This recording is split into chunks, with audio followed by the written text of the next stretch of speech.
अवधूत चिंतन श्री गुरुदेव दत्त श्री स्वामी समर्थ. मी शीतल तुमच्या सगळ्यांचं आपल्या चॅनलमध्ये स्वागत करते आणि ऍक्च्युअली सुरुवात करते.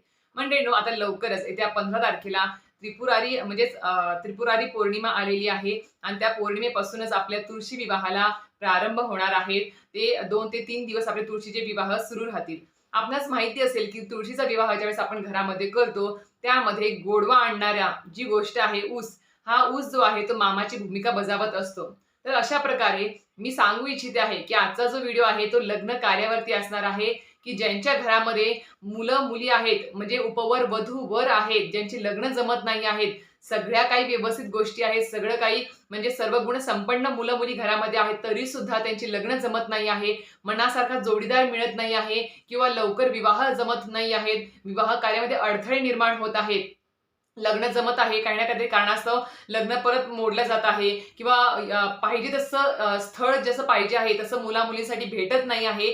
त्यासाठी अत्यंत प्रभावी स्वामी मार्गातील दिंडोरपेठ स्वामी समर्थ मार्गातील आपल्याला मी अत्यंत प्रभावी तोडगा, उसाचा तोडगा आणि त्याचबरोबर एक प्रभावी सेवा सुद्धा त्यासोबत घेऊन आलेली आहे, जी आपल्याला 5 मंगळवारी करायची आहे. ती कशी करायची, केव्हा करायची, त्याच्या जोडीला सेवा काय आहे, की जेणेकरून 100% मी तुम्हाला शाश्वती देते, 100% या सेवेने खूप लोकांना अनुभव आलेला आहे.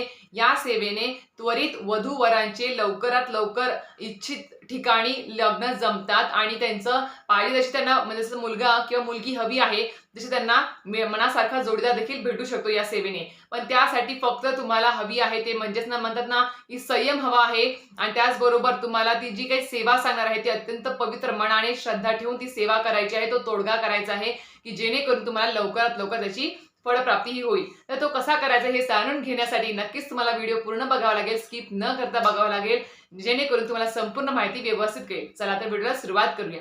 तर मंडळींनो, असे भरपूर कुटुंब आहेत आणि की ज्यांच्या घरामध्ये उपवर वधू वर आहेत, मुलगा मुलगी आहेत, की ज्यांची लग्न जमत नाही आहेत, म्हणजे अक्षरशः वय ओलांडून चाललेलं आहे, उलटून चाललं आहे, अक्षरशः वय वाढत चाललं आहे, पण तरी सुद्धा इच्छित स्थळ मिळत नाही आहे, मनासारखा जोडीदार मिळत नाही आहे, मुलगा असेल किंवा मुलगी असेल ती मिळत नाही आहे किंवा लग्न जमत आहे पण काही ना काही कारणास्तव अडथळे येत आहेत, विघ्न येत आहेत, जेणेकरून शेवटपर्यंत ते शुभ कार्य पूर्णत्वास जात नाही आहे. तर अशा प्रकारे या गोष्टी जर होत असतील तुमच्या घरामध्ये तर नक्कीच आपणास माहिती असेल की बा आपण ज्यावेळेस तुळशीचे विवाह सुरू होतात, दीपावली झाली की तुळशीचे विवाह पौर्णिमेपासून सुरू होतात, 2-4 दिवस तुळशी विवाह होतो आणि त्यानंतर आपल्या सगळ्यांच्या घरामध्ये म्हणजे जे काही विवाह कार्याला सुरुवात होऊन जाते, मग साखरपुडा असेल, विवाह असेल, सगळ्या गोष्टींना सुरुवात होऊन जात असते. तर त्याचमुळे आपल्याला ज्यांना कोणाला आपल्या घरामध्ये लग्न कार्य लवकरात लवकर व्हावे, आपल्या मुला मुलींना चांगलं वर किंवा वधू मिळावं असं जर वाटत असेल, चांगलं घर मिळावं, चांगलं कुटुंब मिळावं, त्यांचं म्हणजे कल्याण व्हावं असं वाटत असेल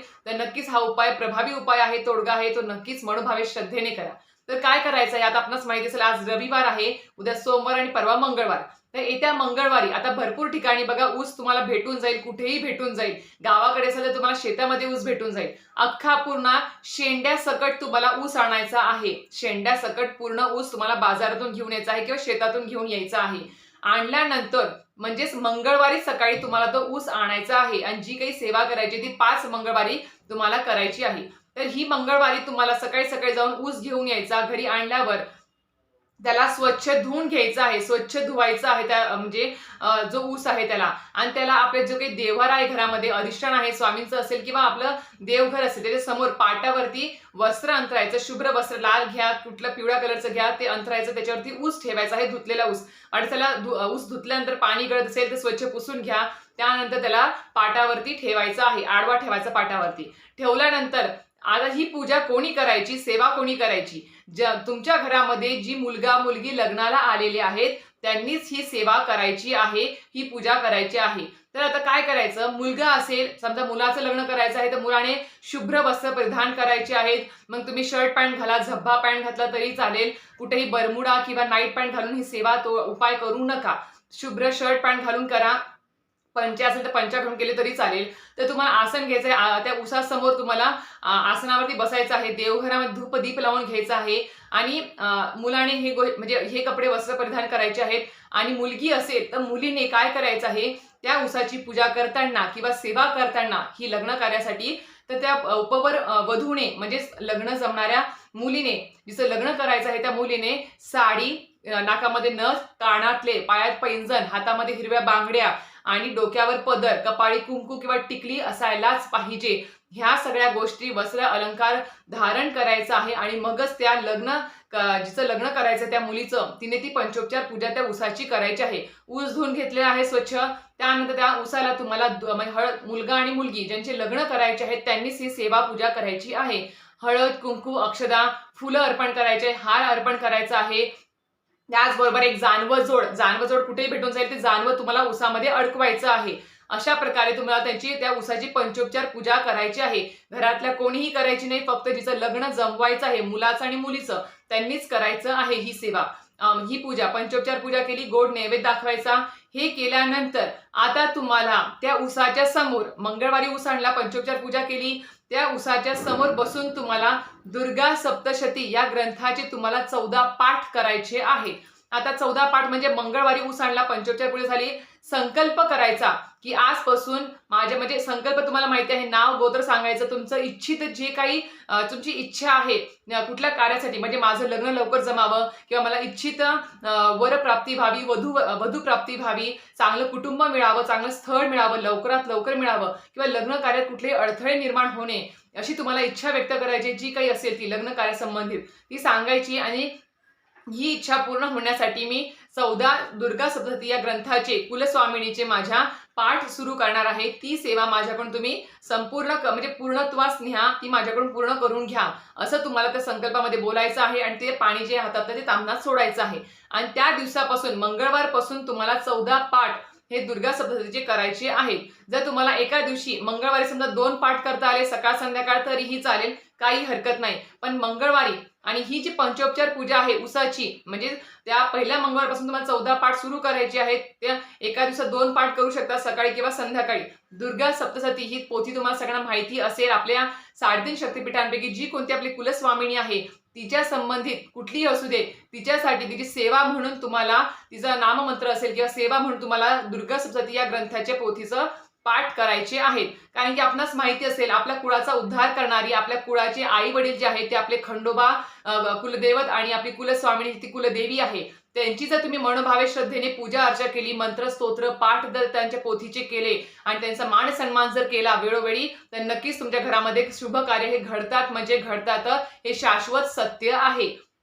त्यामुळे सांगते की 14 पाठ पहिल्या मंगळवारपासून पंचोपचार पूजा झाली की 14 पाठाला सुरुवात करायची. दुर्गा सप्तशती या ग्रंथाचे मुलाने आणि मुलीने दोघांनी सुद्धा करायचे आहेत आणि त्यांनी स्वतः करायचे आहे ते 14 पाठ. मी सांगितलं, मुलीने पाठ करताना, उसाची पूजा करताना आणि दुर्गा सप्तशती या ग्रंथाचे पाठ करताना साडी परिधान करायची आहे, हातामध्ये हिरव्या बांगड्या पाहिजे, कपाळी कुंकू, कानातले, पायात पैंजण, डोक्यावर पदर घेऊन तुम्हाला ही सेवा करायची आहे. हे आपल्या परमपूज्य गुरुमाऊलीने सांगितलेलं आहे. कारण की आपण आपल्या कुलस्वामिनीची पूजा, ती सेवा करतो आहे, त्याच्यामुळे तेवढं सगळे वस्त्र अलंकार धारण करूनच ती सेवा करायची असते. आणि मुलांनी सांगितल्याप्रमाणे पंचा किंवा झब्बा पॅन्ट किंवा शर्ट पॅन्ट घालून तुम्ही डोक्यावर टोपी असेल किंवा एखादा रुमाल टाकून तुम्ही ती सेवा करू शकता. 14 पाठ तुम्ही कसे पूर्ण करू शकतात, तर तुम्हाला समजा पहिल्या मंगळवारपासून 14 दिवसात जर तुम्हाला एक पाठ करता आला तरी चालेल, एका दिवसात 2 पाठ केले तरीही चालेल, काही हरकत नाही. पण तो संकल्प पूर्ण करायचा आहे. आणि संकल्प केल्यावरती कुठलाही व्यसन, कुठल्याही प्रकारचा मांसाहार हे आपल्या घरामध्ये करायचं नाही आहे. कुठल्याबद्दल उणं बोलायचं नाही आहे. मन सदैव पवित्र ठेवायचं आहे, तोंड शांत ठेवायचं आहे. आपल्या घरामध्ये कुठल्या प्रकारचा म्हणजे भांडण तंटी होणार नाही याची सुद्धा काळजी घ्यायची आहे. आणि हो, संकल्पयुक्त सेवा आहे, लग्न कार्यासाठी आहे, तर परांना सुद्धा वर्ज्य करायचं आहे. फक्त आपल्या घरातल्या आई वडिलांच्या, बहिणीचं, आजीच्या हातचं, स्वतःच्या हातचं आपण खाऊ शकतो. आणि अजून एक गोष्ट, जर बाहेर जाऊन तुम्हाला काही खावं लागतं आहे हॉटेलचं किंवा कुठलं, तर तिथे पैसे द्या. तुम्ही स्वतःचे पैसे देऊन जर तुम्ही ते अन्न घेत असाल आणि खात असाल तर ते परान्न होत नाही. कारण की तुम्ही स्वतःचे पैसे दिलेले आहेत, ते विकत घेतलं आहे, मग ते परान्न होत नाही. त्यासोबत तुमची एखादी मित्रमैत्रीण आहे, तिने पैसे दिले आणि तुम्ही त्यांच्या पैशाने खात असाल तर ते परान्न होईल. म्हणून सांगते की स्वतःचे पैशाने घेऊन खात असाल तर चालेल, काही हरकत नाही. पण शेजारी पाजारी कोणाच्या ह्या संकल्पित सेवेमध्ये काही खाऊ नका. त्यानंतर तुम्हाला पंचोपचार उसाची पूजा, जो ऊस आणला आहे पहिल्या मंगळवारी तोच ऊस घ्यायचा आणि त्याच ऊसाची तुम्हाला 5 मंगळवारी तुम्हाला पंचोपचार जी सांगितले त्या पद्धतीने पंचोपचार पूजा अर्चा करायची आहे. आणि 14 पाठ तुमचे पहिल्या मंगळवारपासून 14 पाठ हे झाले पाहिजेत. त्याच्यामुळे तुमचे समजा जर जेवढे मंगळवार येतील तेवढे मंगळवार जर आले, ऍड झाले तरी चालेल, पण 5 मंगळवारी त्या उसाची पंचोपचार पूजा झालीच पाहिजे, तेवढे वस्त्र अलंकार धारण करून. आता त्याच्या जोडीला पण ही जर सेवा म्हणजे उसाची पूजा आणि दुर्गा सप्तशती या ग्रंथाचे जर तुम्ही 14 पाठ मनोभावे श्रद्धेने केले तर खरंच सांगते तुम्हाला 100% अनुभव येणार म्हणजे येणारच. आपल्या दिनडोळे स्वामी समर्थ केंद्रामधून परमपूज्य गुरुमाऊली यांनीच हे मार्गदर्शन केलेलं आहे. आणि याच्या जोडीला परमपूज्य गुरुमाऊली अजून एक सांगतात, जर तुमच्या घरामध्ये आपणास माहिती आहे कुलदेवी आणि कुलदैवत हे आपल्या कुळाचे आई वडील आहेत, जर त्यांची आपण मनापासून श्रद्धेने सेवा अर्चा आणि मान सन्मान वेळोवेळी केला तर आपल्या घरात कुठल्या प्रकारचे अडथळे येत नाहीत, अशुभ कार्य घडत नाहीत, फक्त शुभ कार्य घरामध्ये होतात आणि त्यांचे शुभ आशीर्वाद आपल्याला लाभत असतात. तर अशा प्रकारे आपल्याला ह्या ओसाच्या उपाय आणि सेवेच्या सोबत आपल्याला अजून एक गोष्ट करायची आहे. आता जी काही सेवा सांगते आहे मी, ती सेवा उपवर वधूवरणी नाही केली, घरात इतर कुटुंबातील व्यक्तीने केली, आईने, वडिलांनी, भावाने, बहिणीने जर केली, आपल्या घरातल्या ज्यांचं लग्न जमायचं त्यांच्यासाठी तरीही चालेल. तर ती सेवा काय आहे, या उसाच्या उपायाला आणि दुर्गा सप्तशती या ग्रंथाच्या सेवेला जोड म्हणून तुम्हाला काय करायचं आहे, जर तुम्हाला 7 मल्हारी सप्तशती या खंडोबांच्या पोथीचे जर पाठ करता आले तर अतिशय उत्तम. घरातल्या कोणत्याही व्यक्तीने करा, आपल्या घरामध्ये शुभ कार्य करण्यासाठी एवढं तर तुम्ही नक्कीच करू शकाल. 7 पारायण किंवा रविवारी खंडोबाचा वार असतो त्या दिवशी जर तुम्ही 7 म्हणजे प्रत्येक रविवारी एक एक करून 7 रविवारी जर 7 पाठ केले मल्हारी सप्तशतीचे संकल्पयुक्त, ही इच्छा व्यक्त करून की आमच्या घरामध्ये शुभ कार्य घडावं, लग्न कार्य घडू दे मुला मुलीचं, म्हणून जर तुम्ही ही 7 पाठ केले मल्हारी सप्तशती या ग्रंथाचे तर अतिशय उत्तम. त्याचबरोबर जर तुम्हाला शक्य असेल तर तुम्ही ही सेवा झाल्यानंतर म्हणजे 14 दुर्गा सप्तशती या ग्रंथाचे तुमचे मुला मुलींचे पाठ पूर्ण झाल्यावरती, उसाचा जो पंचोपचार पूजा आहे 5 मंगळवारी ती सेवा पूर्ण झाल्यावरती आणि 7 मल्हारी सप्तशती या पोथीचे पाठ झाल्यानंतर तुम्ही आवर्जून घरातल्या प्रत्येक व्यक्तीला, जे तुमच्या कुटुंबामध्ये व्यक्ती आहे, मुलं मुली, आजी सासू सासरे, सगळ्यांना घेऊन आपल्या कुलदेवी आणि कुलदैवत यांच्या मूळ स्थानावर जायचं आहे. जेजुरीचा असेल, नळदुर्गचा असेल, कुठला पण असेल, 3.5 शक्तिपीठांपैकी कोणतीही तुमची कुलदेवी असेल, तिच्या मूळ स्थानावर जायचं. 11 अलंकार किंवा 5 अलंकार तिला अर्पण करायचे, नैवेद्य अर्पण करायचं, साडी चोळी अर्पण करायची आहे, तिथे नाक घासून क्षमा मागायची आहे, क्षमा याचना करायची आहे. आणि आमच्या घरामध्ये म्हणजे काही चुकलं माकलं असेल तर आई भगवती माफ कर, कुलदैवत म्हणजे खंडोबाराया माफ करा आणि आमच्या घरामध्ये शुभ कार्य घडू द्या, अशी तुम्हाला तिथे विनंती करायची आहे. आणि मान सन्मान करून, सगळ्या गोष्टी करून, नैवेद्य अर्पण करून तिथे जर तुम्हाला मूळ स्थानावर जरी तुम्हाला तिथे पाठ करता आले, खंडोबाचा पाठ खंडोबाच्या ठिकाणी आणि कुलदेवीचा पाठ कुलदेवीच्या मूळ स्थानावर जर करता आला, मान सन्मान सगळे आरती वगैरे नैवेद्य केल्यानंतर तर अतिशय उत्तम. आणि मूळ स्थानावर जाऊन आल्यानंतर तिथे मान सन्मान केल्यानंतर नीट आपल्या घरी यायचं आहे. ना कोणाच्या पाहुण्याच्या घरी, ना मित्राच्या घरी, ना मुक्कामी कोणाच्या थांबायचं नाही. भले भले रात्र होऊ दे, पण आपल्या मूळ स्थानावर जो मान सन्मान केला आहे खंडोबाचा आणि कुलदेवीचा, ते झाल्यावर नीट आपल्या घरी यायचं आहे. दुसऱ्या कुठल्या देवाला सुद्धा जायचं नाही आहे.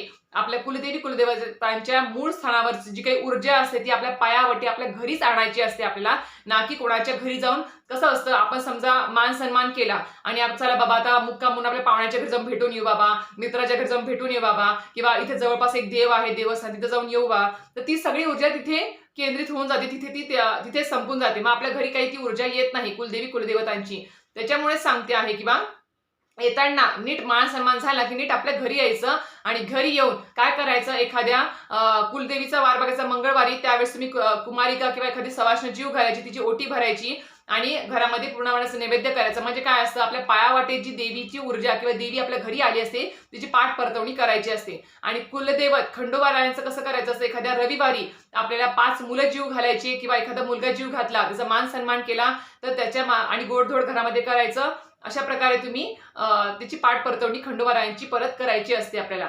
आणि अजून एक गोष्ट, मान सन्मान करायला जाताना आपल्या घरामध्ये कुलदेवी किंवा कुलदैवत यांची जी काही मूर्ती असेल किंवा टाक असेल ते तुम्हाला सोबत तांदळाच्या डब्यामध्ये घेऊन जायचं आहे, त्यांची देवभेट करून आणायची असते. आणि कसं असतं, आपण जे काही घरामध्ये प्रत्येक वर्षी मान सन्मान हा झालाच पाहिजे. बघा मी सांगते तुम्हाला मनापासून, मी सुद्धा प्रत्येक वर्षी कुलदेवी कुलदेवतांचा मान सन्मान करते, घरी येऊन त्याची पाठ परतवणी सुद्धा करते, मुला मुलींना जेव घालून आरती नारळ ओटीचं जे काही सामान भेटलं असतं ते सगळं काही त्याची म्हणजे म्हणतात ना बा, नारळ वगैरे फोडायचं असतो घरी आल्यावर, त्याची सगळ्या गोष्टी करून, ह्या सगळ्या गोष्टी प्रत्येक गोष्टी जर आपण केल्या आपल्या घरामध्ये, कुटुंबामध्ये, आपल्या वास्तूमध्ये, तर खरंच सांगते त्या घरामध्ये कधीच काही कमी पडत नाही. कुठल्याही अशुभ कार्य, अशुभ गोष्टी त्या कुटुंबामध्ये घडत नाही, फक्त शुभ कार्य घडतात. आणि हो, त्याचबरोबर आपल्या घराची आर्थिक प्रगती एवढी भरभराटीची होते ना, एवढी पटकन होते ना, की सांगू सुद्धा मी शकत नाही. म्हणून आपल्या कुलदेवी, कुलदेवतांना कधी विसरू नका. आपल्या कुळाचा उद्धार करणारे आई-वडील आहेत आणि आपल्या घरामध्ये शुभ कार्य जर घडवायचे असतील, तर नक्कीच कुलदेवी, कुलदेवतांच्या जे काही सेवा मी सांगितल्या आहेत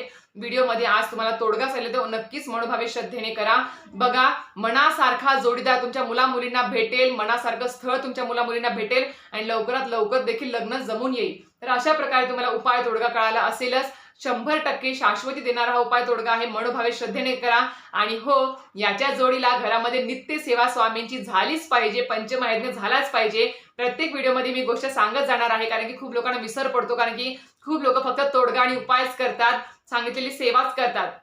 मेन जो पाया आहे, बेस जो आहे आपल्या स्वामी सेवेचा, नित्य सेवा, पंचमहायज्ञ, ह्या गोष्टी जर असतील जोडीला त्या उपाय तोडग्याच्या, तर नक्कीच 100 नाही 1001% लवकरात लवकर तुम्हाला त्वरित फलप्राप्ती होत असते. तर अशा प्रकारे तुम्हाला आजचा व्हिडिओ माहिती आवडली असेल तर नक्कीच व्हिडिओ लाईक, शेअर आणि सबस्क्राईब करायला विसरू नका. श्री स्वामी समर्थ.